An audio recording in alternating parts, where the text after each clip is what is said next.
pour l'invitation.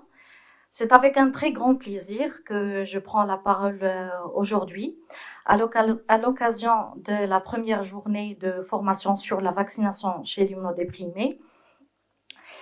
C'est une belle opportunité euh, puisque donc elle va concerner une population qui est très vulnérable. C'est un point de départ pour un lancement de séries de formations que nous souhaitons riches et réguliers, Inch'Allah, dédiées aux professionnels de santé. Et je suis ravie d'ouvrir donc cette première journée par ma présentation intitulée Le risque infectieux chez les immunodéprimés. L'immunodépression est définie par l'incapacité du système immunitaire à mettre en place une réponse immune adaptée aux différents agents infectieux, endogènes et exogènes. De ce fait, l'immunodéprimé est une personne dont les mécanismes de défense sont suffisamment altérés, suffisamment perturbés et modifiés, ce qui la rend extrêmement vulnérable et sensible aux infections, à des infections qui sont généralement inhabituelles, que ce soit par leur fréquence, leur intensité et la nature de l'agent pathogène responsable, qui est le plus souvent opportuniste. Dans une étude américaine menée en 2021, on estimait que 6,6% des adultes américains souffraient d'immunodépression. C'est un taux qui est nettement supérieur à l'estimation nationale de 2013 et qui était de 2,7% de la population générale américaine.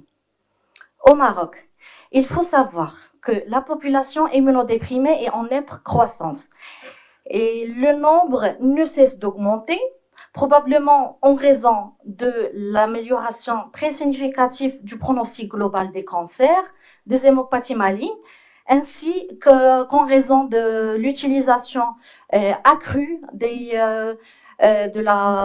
immunosuppresseurs, de la corticothérapie, tant en transplantation qu'au cours des traitements des maladies inflammatoires et des maladies auto-immunes. Le degré de l'immunodépression dépend de plusieurs paramètres intrinsèques, à savoir donc l'âge, le type de la pathologie maligne, le stade de cette pathologie et la présence ou non de comorbidité.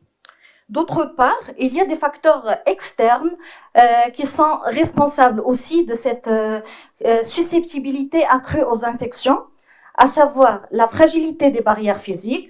Il y a aussi l'atteinte des polynucléaires neutrophiles qui constituent des acteurs primordiaux dans la réponse immunitaire. Il y a aussi le choix des protocoles de chimiothérapie, le choix des molécules immunosuppressives et la présence ou non de dispositifs médicaux comme la chambre implantable ou les cathéters. Il existe grossièrement 3 grands types d'immunodépression qui sont le plus souvent intriqués et qui conditionnent donc différemment le risque infectieux.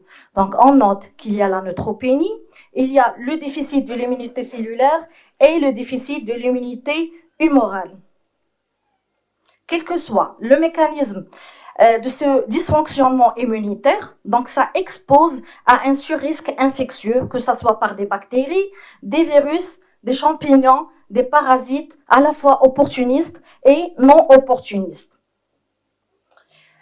Dans une très belle mise au point intitulée Patient immunodéprimé, quel pathogène pour quel déficit immunitaire, donc l'auteur a décrit parfaitement bien comment et pourquoi il y a une susceptibilité à certains germes au cours de certaines pathologies et thérapies immunosuppressives.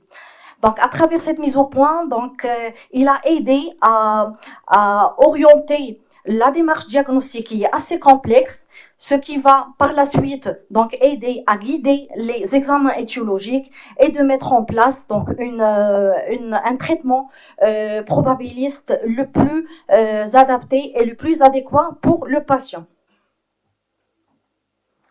Toute fièvre au cours d'une neutropénie, qu'elle soit congénitale induite ou associée à une hémopathie est d'origine infectieuse jusqu'à preuve du contraire. Ça, on le sait tous. D'accord. Ce risque infectieux qui est associé à la neutropénie dépend de plusieurs paramètres, dont la profondeur de la neutropénie, sa durée d'évolution, ainsi que son caractère central ou périphérique. Les neutropéniques font beaucoup d'infections respiratoires, urinaires, cutanéo-muqueuses, et malheureusement, ça évolue rapidement vers le sepsis sévère, vers le choc septique et vers le décès du patient. Les agents étiologiques les plus rencontrés en cas de neutropénie sont les bactéries, dont les 2/3 des cas sont des coccygrammes positifs, dont le chef de file est le staphylocoque, alors que les BGN représentent 1/3 des cas, dominés par l'Escherichia coli et Pseudomonas aeruginosa. Au cours du déficit de l'immunité et cellulaire, plus précisément au cours des greffes de moelle et d'organes solides, le risque et la nature de l'infection, elle dépend de plusieurs paramètres, dont le plus important est le délai de survenue après la greffe. Donc les 6 mois qui suivent le geste de greffe sont vraiment très cruciaux parce que il y a un surrisque important. Il s'agit souvent d'infections bronchopulmonaires causées par des bactéries qui sont généralement opportunistes et qui sont le plus souvent résistantes aux antibiotiques, posant un problème thérapeutique. Sur le plan viral, donc c'est la famille Herpes viridae qui est la plus incriminée. Chez les patients vivant avec le VIH, donc les infections opportunistes telles que la cryptococcose, la cryptosporidiose, les infections à CMV et les mycobactéries atypiques surviennent essentiellement lorsque le taux de CD4 est inférieur à 50 cellules par millimètre cube. Et la tuberculose, comme vous voyez, elle est toujours présente, quel que soit le stade de l'immunodépression. Chez les patients ayant des hémopathies malignes, on observe qu'il y a une fréquence élevée des infections neuroméningées, pulmonaires et cutanéo-muqueuses. Chaque molécule antinéoplasique ou immunosuppressive a son impact particulier sur l'immunité et donc un risque infectieux particulier. Même chose pour les déficits de l'immunité humorale. Qu'il s'agit de déficit en immunoglobuline, déficit en complément ou carrément une asplénie. Donc, chaque déficit correspond à un agent infectieux spécial et un site anatomique particulier. Donc, l'évidence, c'est qu'il y a un risque accru de complications infectieuses chez l'immunodéprimé, ça c'est certes. Et donc, la prévention, elle repose sur plusieurs piliers, dont la vaccination.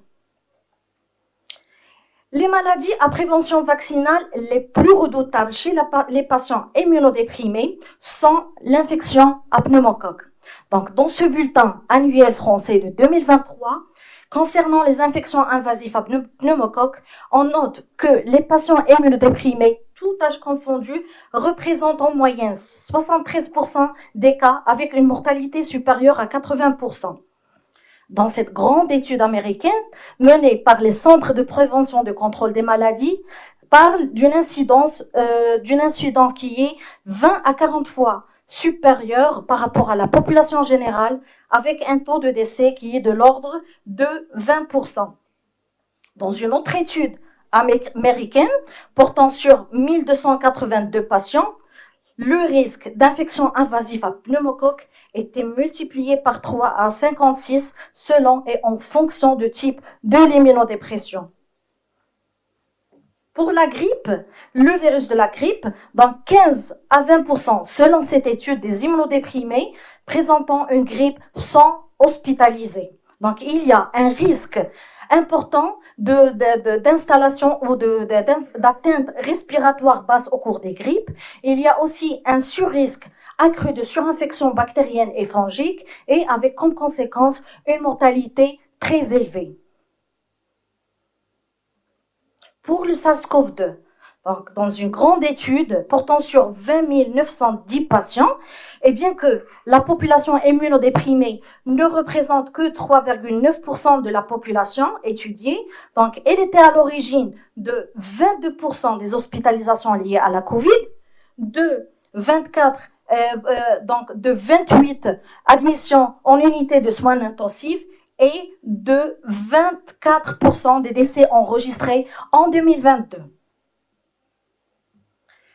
Donc, malgré la disponibilité des vaccins, qui sont généralement tolérables, qui ont une efficacité satisfaisante, et malgré la présence de recommandations dédiées spécialement aux patients immunodéprimés, on remarque que la couverture vaccinale est insuffisante.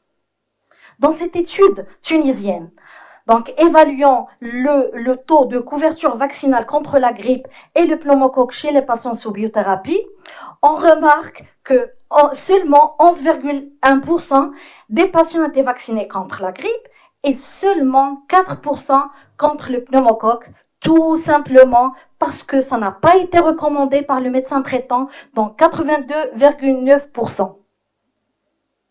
Donc, un constat qui est un constat fréquent dans toutes les études publiées, donc quel que soit donc le service dans lequel elle était menée. Et pour conclure, donc la vaccination de l'immunodéprimé n'est plus une option. C'est une urgence, c'est une grande urgence médicale. C'est un devoir éthique et c'est un acte de responsabilité. Donc, engageons-nous pleinement et ensemble, avec rigueur et conviction, pour le bien du patient immunodéprimé. Merci.